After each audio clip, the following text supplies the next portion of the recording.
James here. Thanks for tuning back in with Money Media. Today I want to address a couple of major concerns I'm seeing with this superannuation wealth tax that is proposed by the current government. There are two main concerns in this proposal, in this proposed tax that I'm seeing, which I need to clarify, I feel. And so I'm going to get straight into it with the first one. So the first issue that people seem to have with the superannuation tax is the calculation, and so it's an easy confusion to have. So currently, how superannuation works is that, let's say we have $3 million in superannuation right now today. For the most part, there are a few small caveats, but if you are of the retirement age, then you are able to draw on that $3 million tax-free, okay? And obviously this isn't tax advice, and it's not investment advice either, but generally speaking, you're able to draw on that $3 million tax-free because it's been taxed on the way in at a 15% flat taxation rate. And so to add to that, if you have that $3 million in superannuation, but it is all locked up in investments, and let's say all those investments produce income. So let's say you make off that $3 million, you make $100,000 per year. So the taxation on that $100,000 is a flat 15% rate as well. So if you're making a flat $100,000 per year, you're being taxed $15,000 a year, right? But then you're able to draw out that income essentially at a tax-free rate. So this is where it gets tricky, because adding an increased superannuation tax of an additional 15%, so now a 30% tax on superannuation on the unrealized gains. Now, how most people believe that this is calculated, and how lots of media aren't really touching on and going into detail, but the detail here is really, really important. So how you think this proposed tax would be calculated would be for if you've got a superannuation balance of $3,100,000, so you're $100,000 above the $3 million threshold. So most people assume that on that additional $100,000 of unrealized gain, there would be a tax imposed of 30%. So on $100,000 would be $33,000. But that's actually not the case.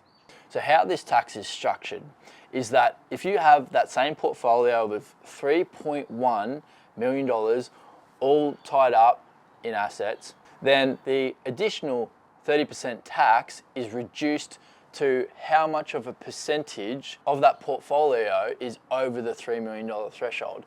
Now, if I'm losing you at all, bear with me. I'm going to go through it with a really simple example. So I know that sounds like a lot of words, but essentially, if you've got a portfolio of $3.1 million, instead of being taxed at the $33,500 per year on that unrealized gain, the calculation works like this. So $100,000 is around 3% of 3.1 million. So the amount over the 3 million is reduced to the percentage against the total portfolio. So the 0.1 of a million is about 3% of the total 3.1 million portfolio. And then the 3% of that is then multiplied by the 30%. So if you were to multiply this $3.1 million by the 3%, and then again multiply that figure by the 30%, the taxation additional on that $3.1 million comes out to be just under $15,000. Why is this important? It's important to understand this detail because the current government isn't attacking people who have portfolios of 3.1 million or 3.5 million. The amount that's over the $3 million is being reduced as a percentage against the total portfolio because, as you can imagine, the higher the portfolio gets, and we're talking high, as in 5 million, 10 million, $20 million, etc. So the higher that superannuation portfolio gets, the larger of that percentage of that portfolio is beyond the 3 million. and which attracts therefore a greater and greater tax rate. So what they've done in structuring this superannuation tax is actually really clever. And so it's important to point out that detail of how it is calculated, because a lot of people seem to be a little bit concerned that every dollar over the 3.1 is taxed at a 30% taxation rate. And it's important to point out also with that detail is that there's a figure that's going around whereby about 70 to 80,000 Australians will be affected by this tax. And that is correct, that's absolutely correct. However, if you look into the detail around this 0.5% of the population, you soon come to understand that high 90% of this population is actually at the retirement age already.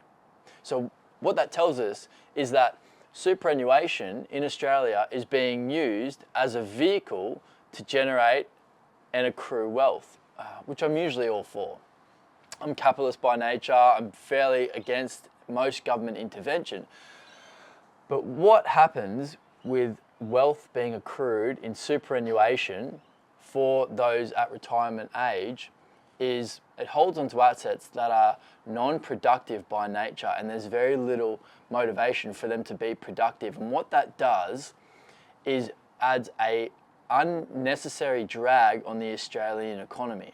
So if you think about all those homes locked up in superannuation that are left vacant, that aren't attracting any, that aren't on the rental market, then they're adding a drag onto the Australian economy, whereby they could either be owned by Australians of working age who could either rent that out as an investment and generate income off that, or they could be living in it themselves. So it adds a lot of unnecessary drag on our economy. Now, the next topic I want to address is a concern I'm seeing as well about this superannuation tax, and it's the lack of indexation.